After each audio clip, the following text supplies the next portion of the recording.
Yesterday, Microsoft CEO Satya Nadella made a bold claim. Microsoft laptops don't suck anymore. They're 58% faster than M3, and the AI era for computers officially begins. He then pulled up Tim Cook on MSN Messenger and said, "How do you like them apples?" Microsoft just unveiled the Copilot PC, not to be confused with GitHub Copilot or Windows Copilot PC. The Copilot PC is a radical new computing paradigm that runs Windows on the ARM CPU architecture thanks to the Snapdragon Elite chip, but most importantly, the chip has a 40 TOPS neural processing unit, allowing them to pack this machine to the gills with artificial intelligence. And there's one word everyone is using to describe it: creepy AF. The Copilot PC is one of the most interesting pieces of computer technology we've seen in a long time. It's already created a lot of drama and intrigue, but first let's talk about performance. The product itself is a Surface laptop designed primarily to compete with the MacBook Air, but instead of using the traditional x86 CPU architecture with an Intel or AMD chip, it uses the Qualcomm Snapdragon Elite chip with the ARM architecture, which can achieve far better battery life and run all your apps without overheating your groin. Microsoft claims it's 58% faster than an M3 chip on a MacBook Air and up to 0% faster than the M4. But there's some major trade-offs here. For all of history, any app running on Windows has been designed to run on the x86 architecture, and that means many applications simply won't work on these ARM-based computers. As of today, apps like Chrome and Microsoft Office will work, and even Adobe Photoshop, but other apps like Adobe Premiere don't even work yet. And there's tons of other software that likely won't work on Windows for ARM for a long time. However, there is an application called Prism that emulates ARM for x86, which is similar to the Rosetta emulator on Mac. Now, when Apple made the switch to ARM with Apple Silicon, they basically told everyone to start developing for ARM or GTFO. Microsoft, though, can't exactly do that. Going forward, they're going to need to support both ARM and x86 for the foreseeable future. And another thing to keep an eye on is that Intel is developing the Lunar Lake chip, which apparently could bring x86 back to laptops. But the big question here is, why is everybody calling the Copilot PC creepy? Well, it has nothing to do with performance. The most interesting feature of this device is something called recall. And by recall, I mean total recall. It's constantly taking snapshots in the background of everything you do on your computer. When the pixels change enough, it takes a snapshot and stores it on device, while also using on-device image classifiers to determine what's inside that image. I, for one, actually think this is really cool. Like, I could ask it, "Hey Copilot, what's that video I was working on a few weeks ago where the operating system has a logo of a penguin?"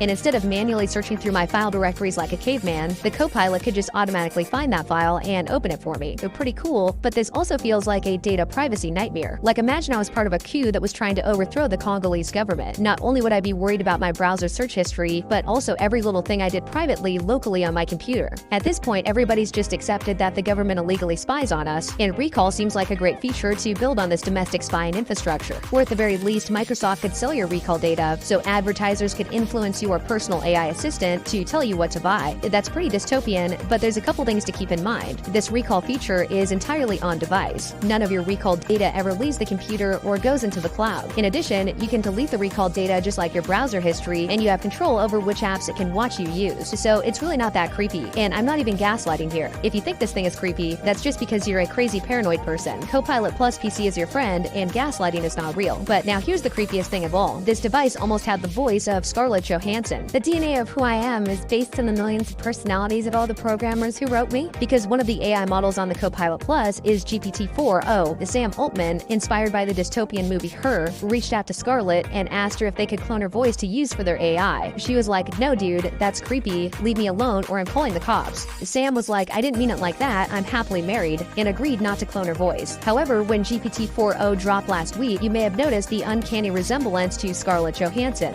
Color me intrigued. Are you about to reveal something about AI? She was not too happy about this and is threatening legal action against OpenAI, so they discontinued that voice. It's yet another big scandal for the world's most popular closed-source AI company, and unfortunately, that means we'll never get to live out the incel dystopian nightmare of using our Microsoft Copilot PCs as an AI girlfriend voiced by the Academy Award-nominated actress we all expect. Please subscribe and like. Have a great one.